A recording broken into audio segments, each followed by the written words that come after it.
মানুষ শয়তানের ধোঁকায় পড়ে প্রতিনিয়ত গুনাহের কাজে লিপ্ত হয়। গুনাহ হয়ে গেলে মানুষের উচিত তাৎক্ষণিক তওবা করে নেওয়া। আল্লাহ তাআলা বলেন, হে ঈমানদাররা, তোমরা আল্লাহর কাছে তওবা করো, তবেই তোমরা সফলতা লাভ করবে।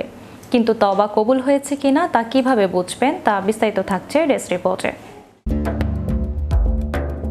মানুষ শয়তানের ধোঁকায় পড়ে প্রতিনিয়ত গুনাহের কাজে লিপ্ত হয়। গুনাহ হয়ে গেলে মানুষের উচিত তাৎক্ষণিক তওবা করে নেওয়া। আল্লাহ তাআলা বলেন, হে ঈমানদাররা, তোমরা আল্লাহর কাছে তওবা করো, তবেই তোমরা সফলতা লাভ করবে।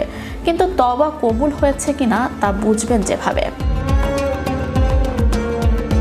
আরেক আঘাতে আল্লাহ তাআলা বলেন, আর যে তওবা করে, ঈমান আনে এবং সৎকর্ম করে, অতঃপর সৎ পথে অটল থাকে, আমি তার প্রতি অবশ্যই ক্ষমাশীল। মনে রাখা উচিত, মানুষ কোনো ময়লা আবর্জনার গর্তে পড়ে গেলে যত দ্রুত সম্ভব সেখান থেকে উঠে ময়লা ধুয়ে পরিষ্কার হওয়ার চেষ্টা করে।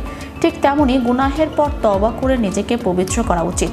তাই কখনো কোনো গুনাহ হয়ে গেলে সঙ্গে সঙ্গে তওবা করে নেওয়া উচিত। গুনাহের প্রতি ঘৃণা ও পাপ বোধের কারণে অনেকেই তওবা করেন, কিন্তু তওবা কবুল হয়েছে কিনা তা বুঝে ওঠা সম্ভব নয়। একজন মানুষের পক্ষে নিশ্চিত করে বলাও কঠিন তওবা আসলেই আল্লাহ তাআলা কবুল করেছেন কিনা।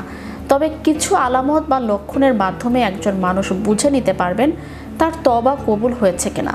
তওবা আল্লাহর কাছে কবুল হয়েছে বোঝার কিছু আলামত হলো, আগের থেকে তওবাকারীর অবস্থা কিছুটা ভালো হওয়া, অর্থাৎ আগের তুলনায় নেক আমলের প্রতি আগ্রহ বেড়ে যাওয়া, গুনাহের প্রতি আগ্রহ কমে যাওয়া, আগে যেসব গুনাহ করে ফেলেছেন তার কথা স্মরণ করে অনুতপ্ত হওয়া এবং অনুশোচনায় দগ্ধ হওয়া, মনে আল্লাহ তাআলার ভয় জাগ্রত হওয়া।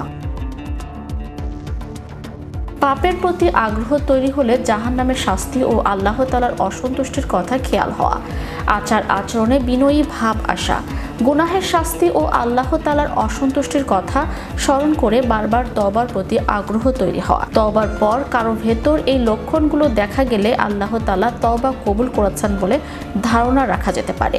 এর বিপরীতে তওবা করার পরও তওবা কবুল হয়নি বলে ধারণা করা যেতে পারে যখন কোনো তওবাকারী নিজের ভেতর কয়েকটি বিষয় উপলব্ধি করবেন। বিষয়গুলো হলো, তওবা করার পরও নিজের মাঝে কোনো পরিবর্তন না হওয়া, আগে যেসব পাপের কাজ করেছেন তার কথা স্মরণ করে মনে আনন্দ অনুভব করা, তওবাকারী নিজে নিজে মনে করে নেওয়া যে আমার তওবা কবুল হয়ে গেছে।